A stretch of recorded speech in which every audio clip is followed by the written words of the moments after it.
Yeah, the one where she said she, well, and I can't remember if this is also in the later ones, but in that first interview she gave a couple days after the kidnapping, she said that this other guy came in, but there was no incident, that he left willingly, that he didn't have to be dragged out or anything like that. And I think on the witness stand, she changes that too, to say that someone grabbed him by the arm and pulled him out. So make it sound like he wouldn't. And I think she said he indicated he'd be back too. And so none of that. So that would have given the jury a reason to think she had reason to fear that he said, well, I'll be back, and he didn't. Her original story doesn't say that at all. Yeah. There's clearly some lying here. And, that's just not in dispute. Yeah. Let me ask you a question. Why do you think? Let's assume that we get to the bottom of the case. We understand the truth. We understand what happened. Why do you think that case had such an impact on people? Well, and it is interesting because there had been so many lynchings post-Reconstruction in the South, and other children, even cases of Black women who were pregnant. And so people didn't have much empathy for a lynch victim. People would go to these lynchings and as family. You see those postcards of kids there. Yeah. So people were taught from an early age not to have any empathy at all in these cases. So it is puzzling at that level. There are a few things you could point to.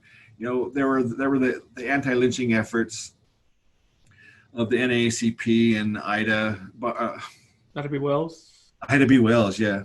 And so the era of lynching reached its peak, and up to 3 years or so before Emmett Till's lynching, there hadn't been a reported lynching in the South until after the Brown decision, and then there was this backlash.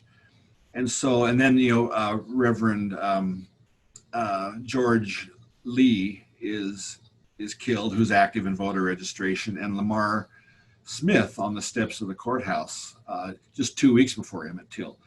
And because in the aftermath of Brown, there's this voting registration drives. He was passing out voter registration literature. So people were starting, they were already living in fear of the end of segregation. And they were starting to see the domino effect with Black people trying to get others to vote. And so they saw, end of segregation. That means Blacks have become empowered.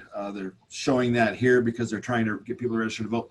So the timing, and so there'd been a couple of new, because the South was getting in the news a little bit more after Brown as a result of that they were under a little more scrutiny. And so these other two lynchings come along, nobody's charged. And then a kid from Chicago.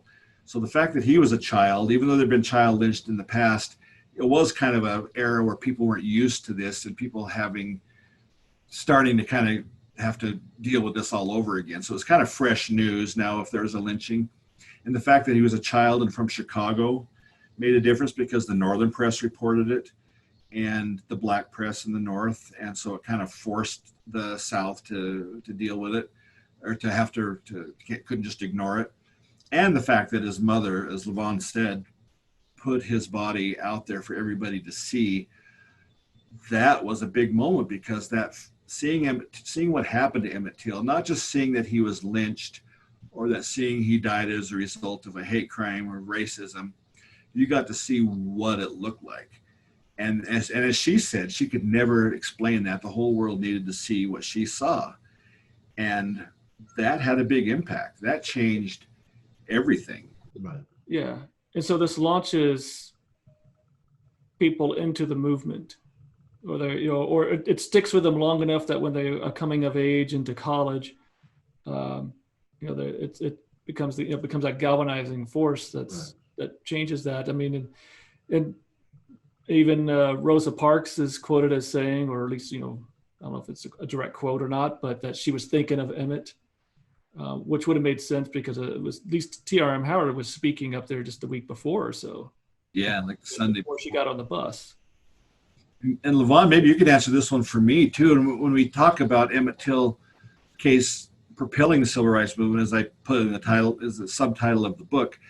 There were these other, it wasn't there was the other steps that came before that. And one of the big ones was Southern or black men who fought in World War II, and they're fighting for freedom overseas, and they come home and they don't have that same freedom they're fighting for in other countries, that Right. they don't have that at home. And as a people, we tend to honor our veterans or those who fought in wars, but they had so many people disparage black soldiers. I know James Eastland said they were lazy and didn't fight well and didn't do their fair share, because praising a black soldier would have been really hard, because then you have to explain to them why they're not allowed that same freedom. They fought for our freedom, but we're not giving it to them back. So they were disparaged. Did you experience black soldiers being these World War II vets, kind of having that awakening, coming home and seeing what life was like for them, or being disparaged by people in high places? Did you see that or experience it?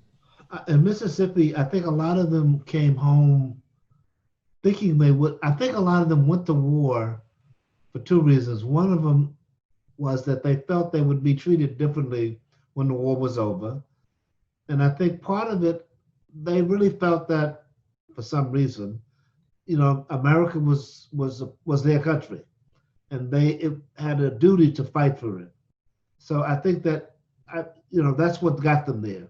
When they came home, they expected that things like the GI Bill and them able to go into stores to do whatever would all be wonderful.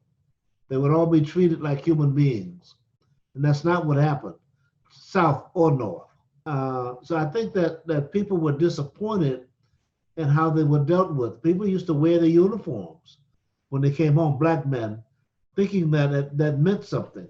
It didn't mean anything. There was resentment from white people when they would see a black man in a uniform. Absolutely. Absolutely.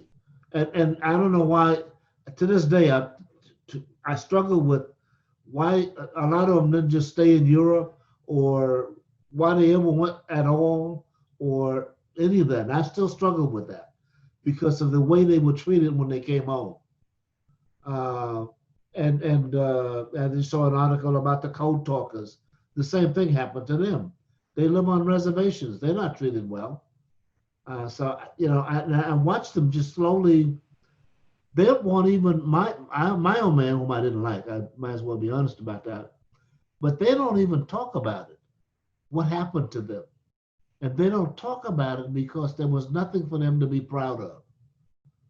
When they get together, you could hear them talk about, maybe a battle they were in or something like that. But in terms of coming home and being proud of the fact that they were soldiers, they weren't. Many of them weren't, because of the way they were treated.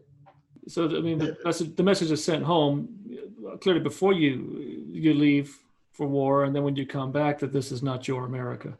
Yeah, it is not. You're still not part of society, and so Emmett Till became this symbol that that represented that. Here is on a lot of different levels in and of itself. So I think that does that. And then if you, like was mentioned previously, Devery, when you talked about George Floyd, right? That there's still this reminder that there's, as Levon, you said in a previous podcast episode, that there's these two Americas, and that that question of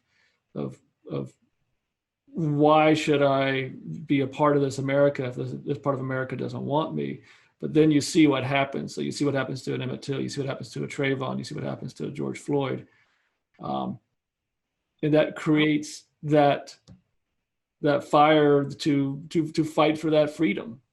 I go on Facebook, right? And because I go on Facebook. So, and last night there was a posting on Facebook where this I guess a 5-year-old kid had been shot in the head. White kid. Right? White kid. Yeah. And people were saying, well, where are all the demonstrations? Where are the politicians? But it was hard. I mean, what they were saying was, I'm saying The two murders have nothing to do with each other. I said, it's wrong to kill the kid, but why you got to bring George Floyd in the middle of the kid getting killed? They're murders. They both got killed for no reason. I said, why don't you just say that? Why you have to denigrate all the demonstrators or the people who are angry or the people, and furthermore, there was really only one kid that got killed. You'll excuse me for saying that, but let's not you're not demonstrating. You're telling me to demonstrate. Right. You're saying that those people who are demonstrating for George Floyd are wrong. I don't see you out demonstrating for this 5-year-old. Right. So people have to, it's like, even in death, we can't be left alone. Wow, I don't believe I just said that. But they just killed a guy. So let's just say that they killed this guy. Oh, and by the way, they also killed this kid. And they're both wrong. Right.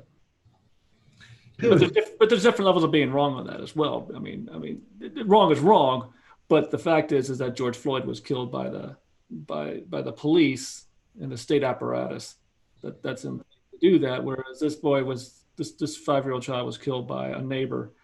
And that's the thing too. Because I've had people ask me about that. I've been on Facebook seeing that same stuff, and because I've had some family members that have been sharing those memes about Cannon Hinton, I think his name was Hinton. Cannon, yeah. But as tragic as it was, what's there to demonstrate against? Because the killer was arrested and he'll be prosecuted, and there's no question he'll be convicted. Right. So everybody knows what was wrong, right, and justice is going to be swift. So what's there to demonstrate?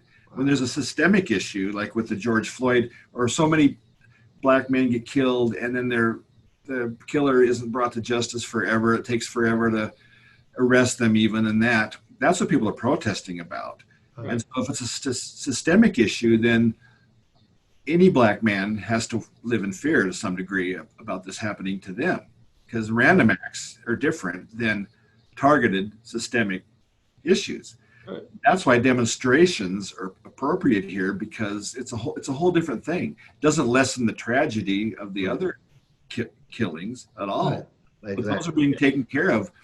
If George Floyd, and if there wasn't a pattern or problem that you see with police, how they treat black men or black people in general, but black men especially, it would be different. And I'm sure there are those kinds of killings of black people by white people or whatever that are local and don't make news because they're not part of a systemic problem, and people need to remember that too. So it's not how the amount of news it gets, it's just why it's getting news that you need to look at. And right.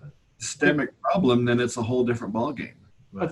I think one of the compelling things to think about this white boy who gets killed by this black man is the fact that the black man wasn't killed by the police when they showed up. They actually managed to arrest him.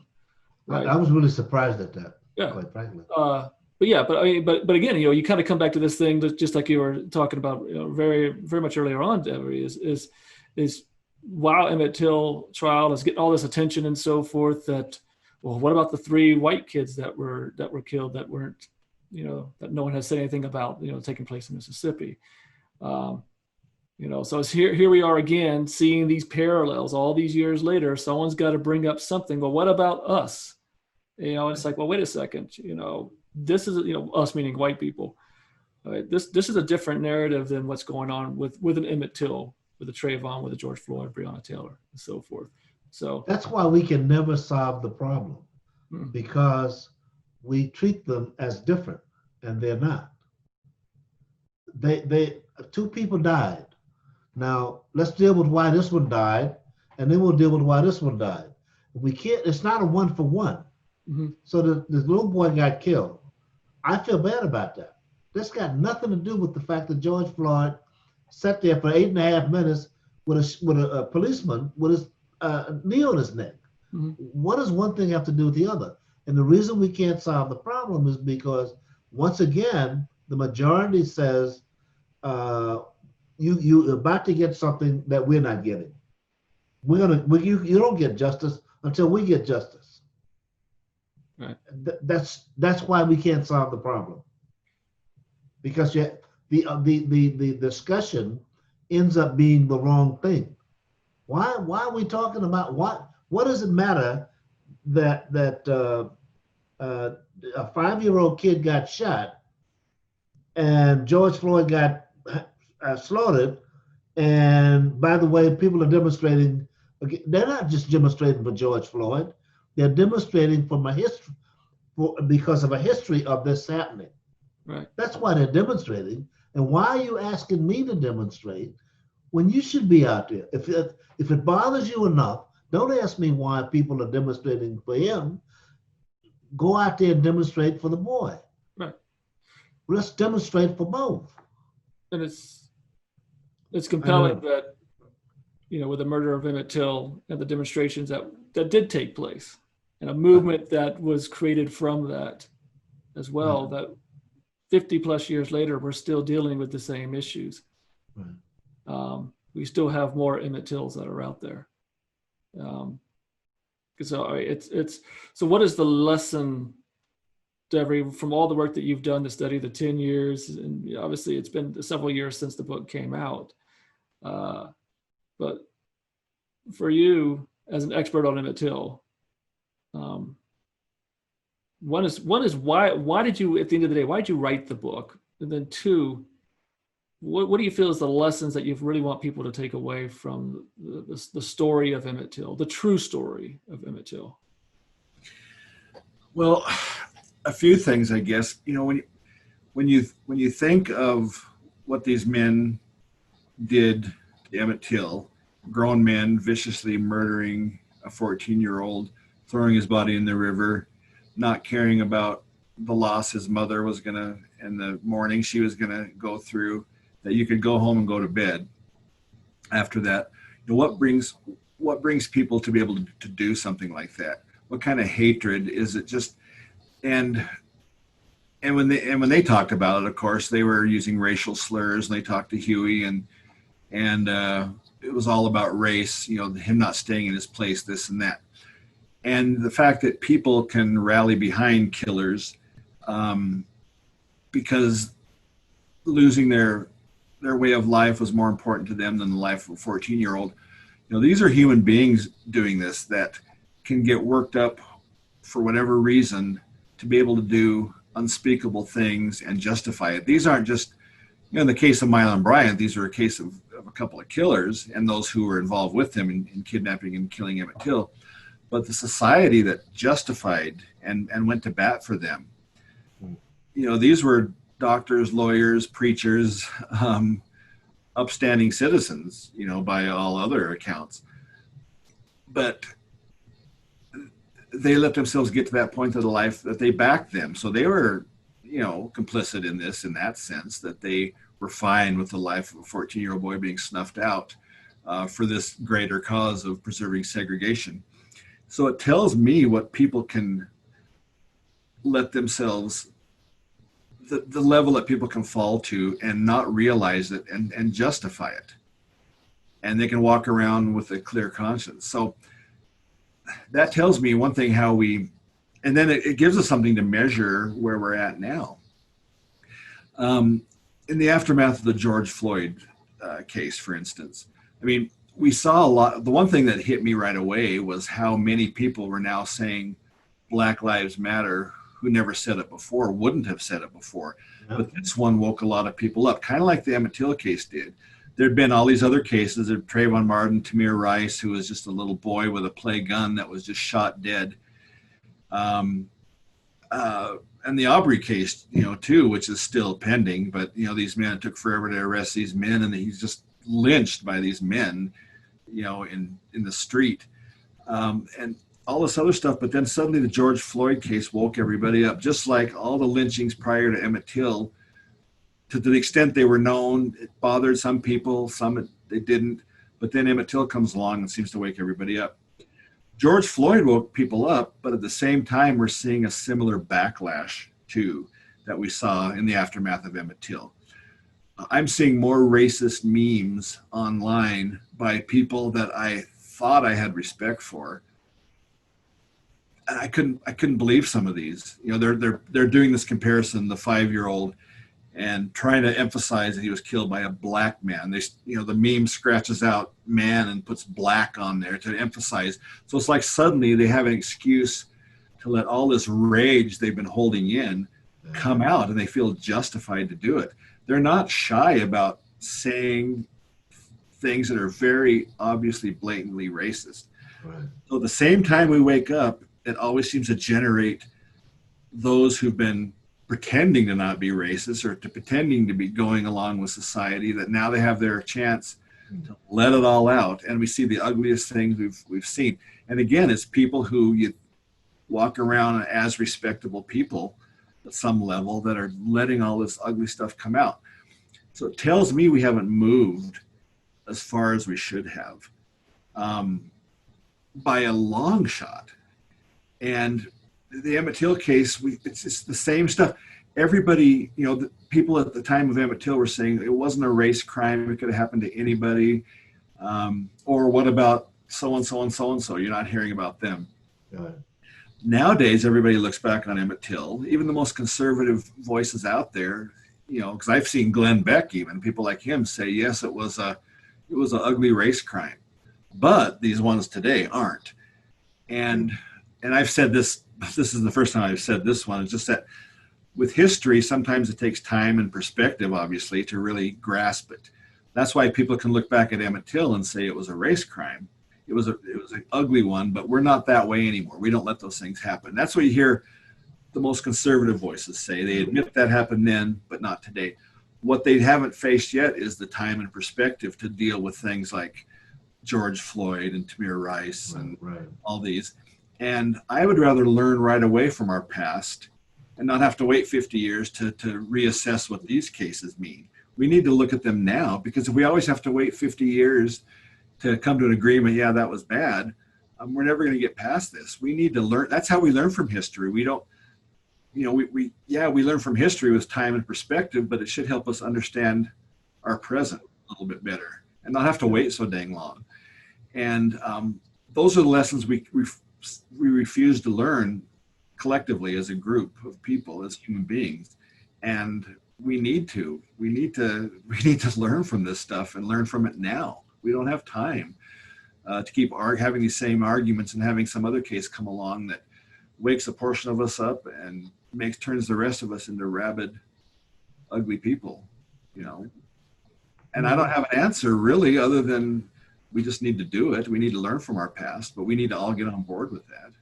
The one hope, and it's the hope that existed, you know, even back during Emmett Till, that we see today, is that people do respond, and people do lend their voice to what, you know, to the tragedy, to the injustice that's taking place. And I always hope that, you know, we just have to wait for old racists to die off, but they have posterity that they've influenced, you know, and so that's why we see people who are young, like the people that killed Mr. Arbery.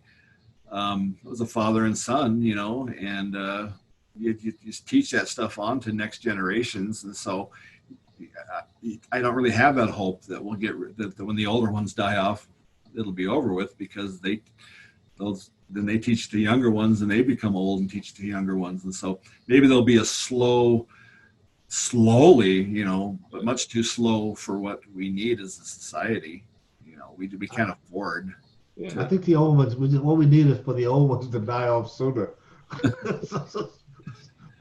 Certainly electing them as presidents, Yes. and letting their followers then justify and kind of echo things they say, which I've seen a new ugliness as a result of the last few years. Yeah, people are now feel emboldened to say and act in ways because of that. But we're always also seeing people who are willing to stand up. There seem to be more clear battle lines, but the people fighting the battle and determined on each side seems to be stronger. Right, but both sides seem to be stronger. But as history has shown us, the right does prevail. at the end of the day, because those lines were still there during the civil rights movement as well. There were very stark, lines you could very much, delineate, and yet segregation ended. So Well, wait, what? Jim Crow and segregation ended. So we do see that, the Voting Rights Act, the Civil Rights Act was signed. We are seeing, it's not perfect progress, Levon, but it's progress nonetheless. The Voting Rights Act was they just got through butchering the yes. Civil Rights Act, right? Right. Fact. The Voting Rights Act, the president is now going to close the post office, right? So we still got a ways to go yet. We still got a ways to go. I'm gonna tell you, if you really look at what changed, if you look at towns that are like, there's 3 people in there that are black, and they're out there marching and talking about Black Lives Matter. That's what changed.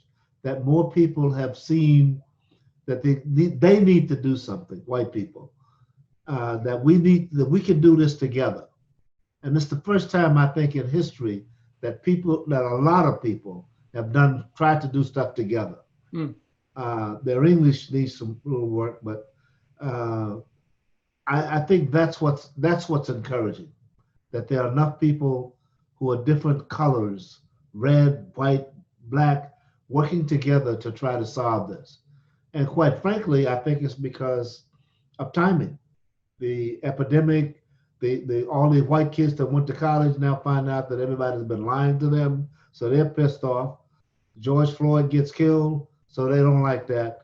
So I think a lot of things have happened. I'm not saying we haven't gotten anywhere, but I'm saying for the first time in the history of this country, we have that many people that are different that are working together. Yeah, that's what's important. And they've carried this all over the world. Yeah. I think that's but I think we got a lot to do. Yeah. Well, Devery, we truly appreciate your time and willingness to join us on our podcast, The Uncomfortable Truth, and to share your stories and the massive amount of research you did about Emmett Till and the lessons we can derive from that. So thank you so much. Thanks so much for having me. I enjoyed every moment of it today, being with both of you. Thank you very much. Yeah, Levon, man, wow. Thank you again. Successful. You finally got power back in your house after a week. After a week, yes. Hot week. I'm very yeah. All your frozen foods have to be thrown out, or yeah. I mean, some of it we took to my daughter's. Fortunately, she only lives about 10 minutes from us, but a lot of it just got thrown away because there was no way to keep it. Wait a second. Your daughter only lives 10 minutes away from you, and you guys were sleeping in a hot house? I'm not trying to throw her under the bus in this podcast. I'm just asking questions. Yes. God. You hear that? I'm not throwing you under the bus. I'm just asking questions. I like that. Yeah. No, we did. We took a lot of stuff to her house that was in the freezer, but we figured, a couple of days we're gonna leave stuff in the refrigerator. Well, a couple of days turned into 8. Well, you're telling me, you've been telling me, it's so hot at night. Well, why is it hot at night when you couldn't be at your daughter's house? Don't ask me. All right. Because you're going to start something else asking that question. I might ask that question. How do you know I didn't ask that question myself? All right. I'm just looking out for you. That's all I'm saying. Oh, God. All right. All right, babe. Right on. Appreciate it.